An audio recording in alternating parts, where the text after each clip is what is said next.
Hello guys, welcome back to my channel. तो आज है 6 तारीख।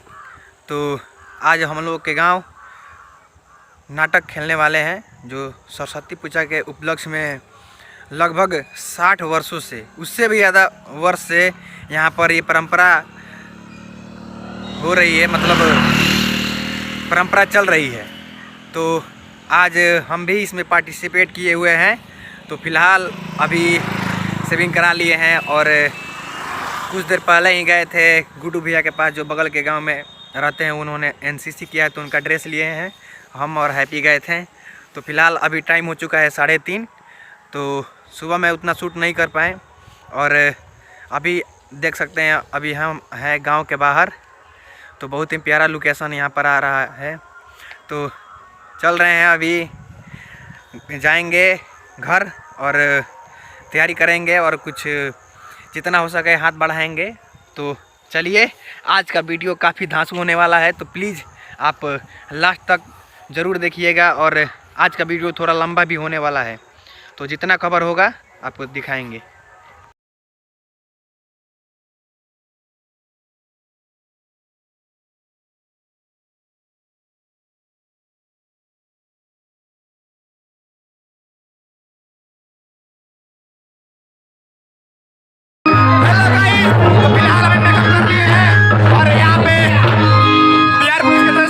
और ये है माट साहब, जो भी फिलहाल इनका भी प्रोग्राम होने वाला है। हम भी हैं। और यहाँ पर शेरू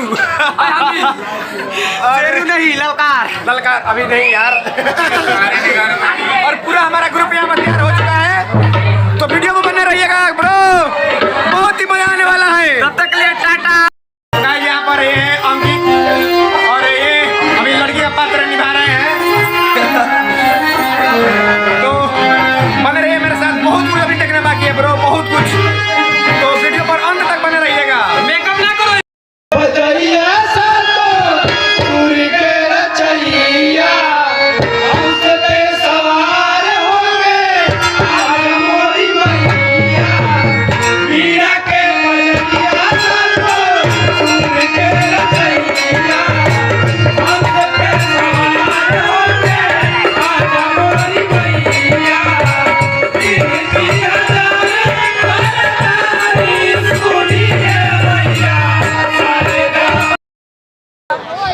ब्रिटिश सरकार इसी वक्त तुम तीनों को फांसी देने का ऑर्डर दिया है। तो फिलहाल अंतिम नहान के लिए इसी वक्त चलो।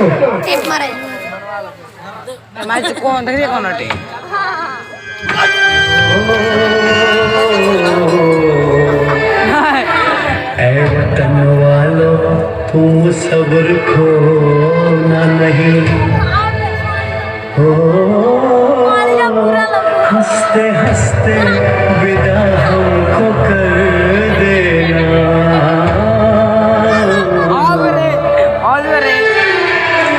आंसुओं से आँखें भिगोना नहीं। इतना वादा करो जब आजादी मिले।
लोगों की कोई आखिरी ख्वाहिश? हमारी पहली और आखिरी ख्वाहिश तो आप पूरी नहीं कर सकते जिला साहब। मुमकिन हो तो हमारे हाथ खोल दिए जाए। हम यार लोग एक बार गले मिलना चाहते हैं, फिर न जाने कब मिलना होगा।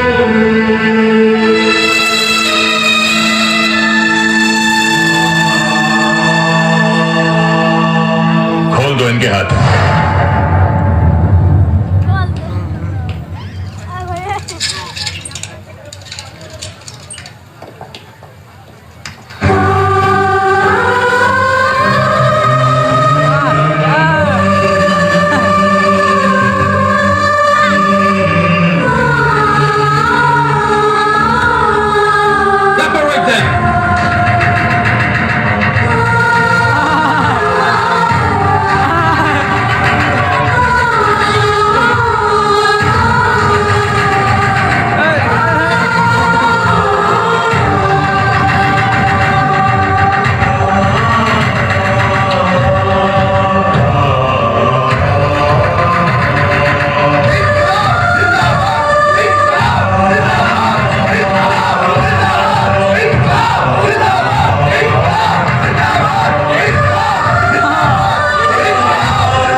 ये आप सबकी पता है और ये जीवन की शुरुआत हम अपने माई के भजन से कर रहे हैं। प्रेम से बोली शेरा वाली मैया की।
हमारे अखबार की स्थिति सुधर रही है ना?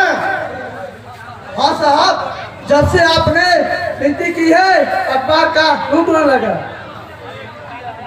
आज स्थिति यह है कि जितना अखबार बाजार में जाते हैं लोग नहीं आते हैं साहब।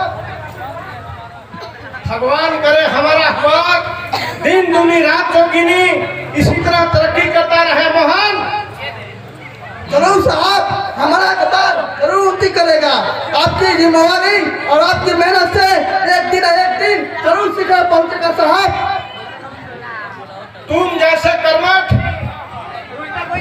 सहकर्मियों का सहयोग रहा तो इसी तरह यह विश्वास यकीन में बदल जाएगा मोहन। तुम्हारी मेहनत जरूर रंग आएगी। वो सब तो ठीक है साहब, लेकिन अपना ख्याल रखिएगा।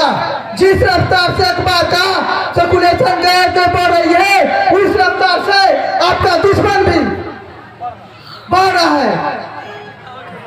घबराने की कोई जरूरत नहीं है मोहन। कोई क्या मेरा बिगाड़ेगा, यही ना मेरी हत्या कर देगा। जब एक न एक दिन मरना है तो फिर बहुत से क्या डरना है मोहन। जब तक जिंदगी है मैं अपना फर्ज निभाता रहूंगा मोहन। आजा का मुड़िया है, मुड़िया टाइप बने।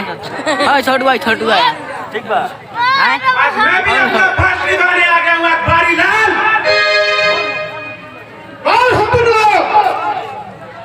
नहीं पहचानते?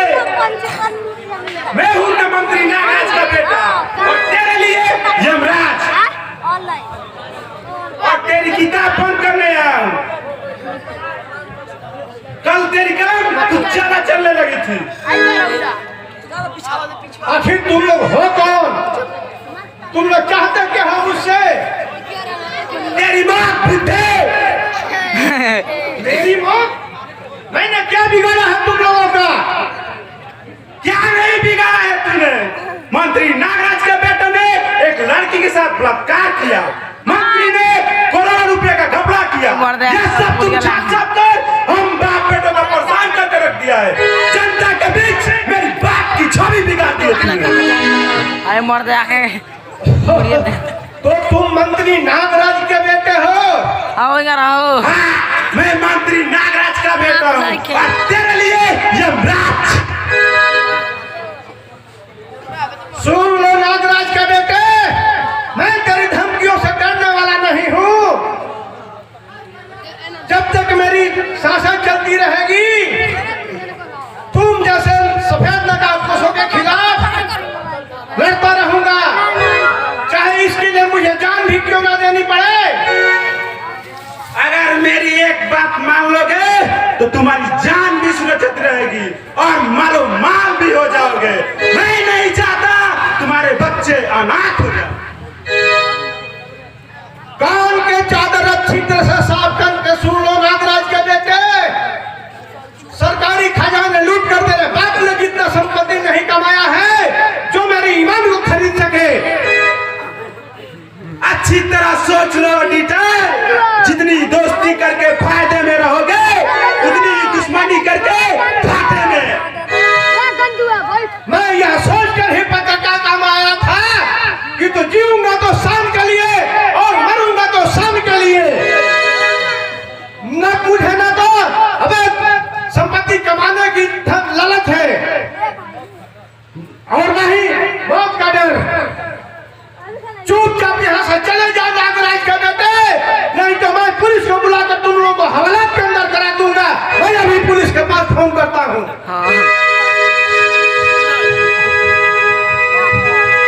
लगता है तेरी के जिंदगी के दिन अब पूरे हो गए हैं। अब मरना ही चाहो तो मैं क्या कर सकता हूँ? लॉसी हार गई लग।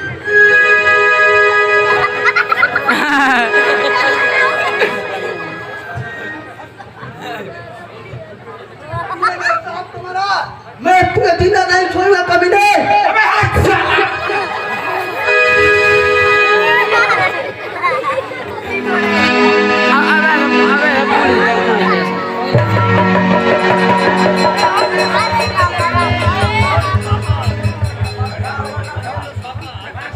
पापा आज मैं बहुत खुश हूँ पापा। मैं बीए की परीक्षा में टॉप आया हूँ पापा। आप कुछ बोल नहीं रहे पापा? क्या आप मेरे सफलता पर खुश नहीं है पापा?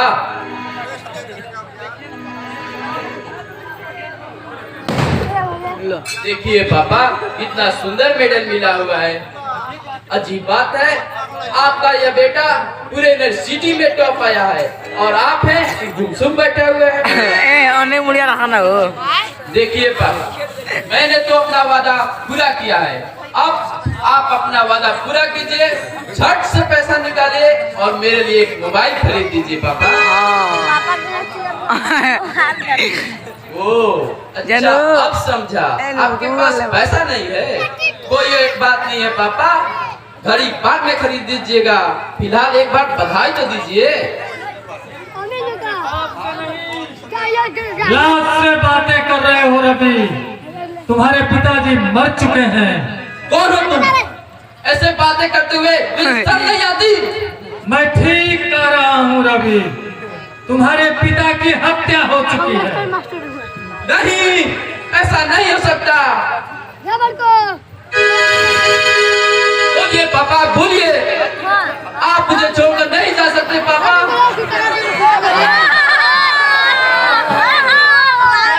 पापा को पापा हम दोनों को छोड़कर चले गए मनीषा। नहीं, ऐसा नहीं हो सकता। पापा भी जिंदा है।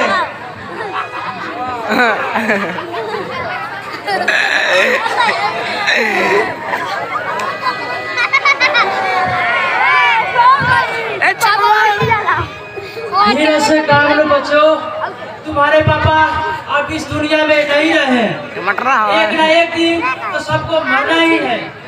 फिर तुम्हारे पापा तो ईमानदारी की भेंट चढ़े हैं। मत रहो बेटे, मैं तुम्हारे साथ हूँ ना बेटे, सब ठीक हो जाएगा। मत रहो बेटे।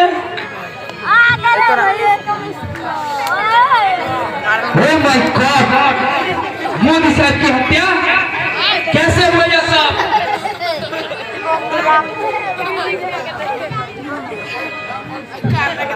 पता नहीं इंस्पेक्टर साहब, किसने हत्या की है। भाइयों, इस लाश को पोस्टमार्टम के लिए ले चलो। यस सर, अभी लेकर चलते हैं।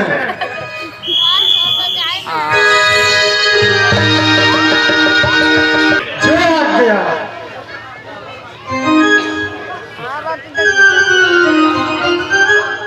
Good morning sir. Good morning, good morning. आओ बैठो। Thank you sir. कहो, मैं तुम्हारी क्या सहायता कर सकता हूँ? सर, शायद आपको मालूम होगा कि पिछले दिनों मेरे पिताजी की हत्या हो गई थी। अब मैं बिल्कुल अकेला हो गया हूँ सर। ऊपर से एक छोटी बहन का बोझ से दबकर मैं बिल्कुल कहार रहा हूँ सर। अब वो जवान भी हो गई है, उसकी शादी भी करनी है। अगर आप चाहें तो। तुम्हारे पापा की हत्या से मुझे भी बहुत दुख हुआ है बेटे। वो कितने और अच्छे ईमानदार व्यक्ति थे, पता नहीं किन कमबख्तों ने उनकी हत्या कर डाली। तुम घबराओ मत बेटे, मैं तुम्हारे साथ खड़ा हूँ। देखिए सर, मैंने अब तक की सभी परीक्षाओं में प्रथम अंक पाया है और बीए की परीक्षा में मैंने तो पूरे यूनिवर्सिटी में टॉप आया है। आप मेरे लिए एक छोटी सी नौकरी की व्यवस्था कर देते तो मेरा जीवन सफल हो जाता सर। देखो रवि, आज के जमाने में पैसे नहीं बल्कि पैरवी पे नौकरी मिलती है। ऊपर से नीचे ले सारे करप्ट लोग बैठे हुए हैं। वहाँ पे हम जैसे शरीफ मंत्री का कोई कुछ नहीं सुनता। कोशिश तो कीजिए सर, अगर आप मन से चाहें तो मेरा दुख दूर हो सकता है सर। समझने की कोशिश करो रवि, गरीब और बेसहारों की मदद करना मैं तो अपना धर्म समझता हूँ। अगर संभव होता तो मैं तुम्हें नौकरी अवश्य दिला देता। बड़ी आशा लेकर आपके पास आया था सर।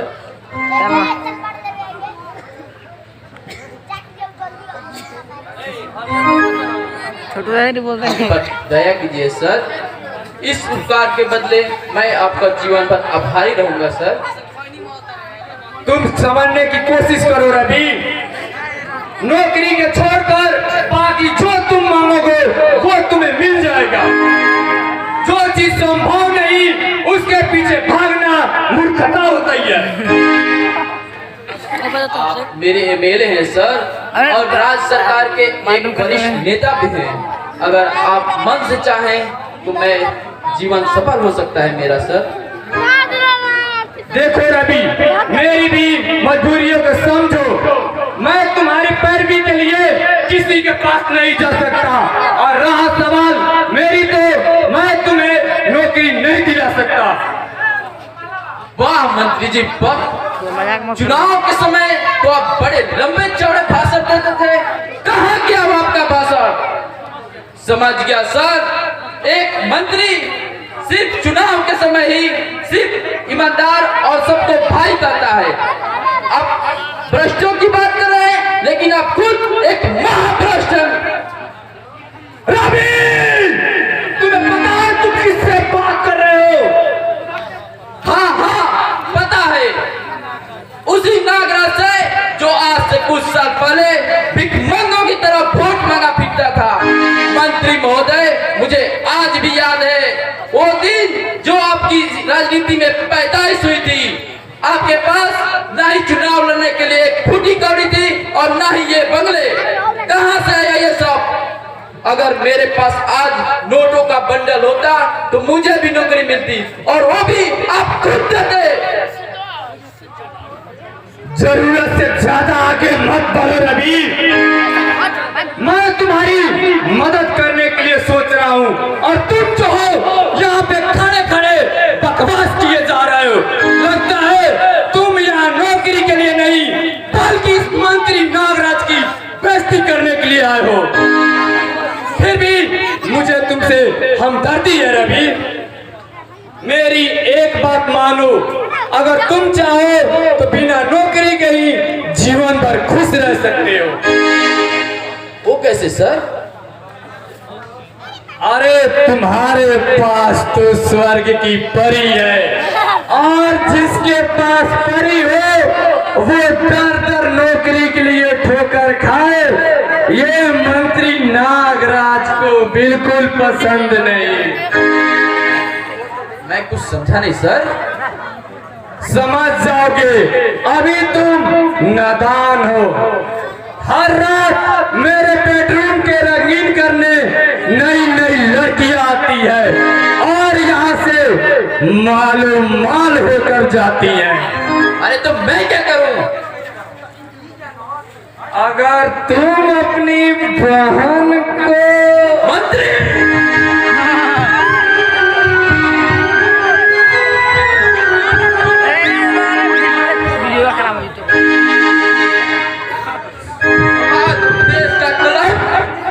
मैं तुझे जिंदा नहीं छोड़ूंगा। तूने मेरी बात को गाली दी। ले जाओ इस हमजादे को और इसे इतना मार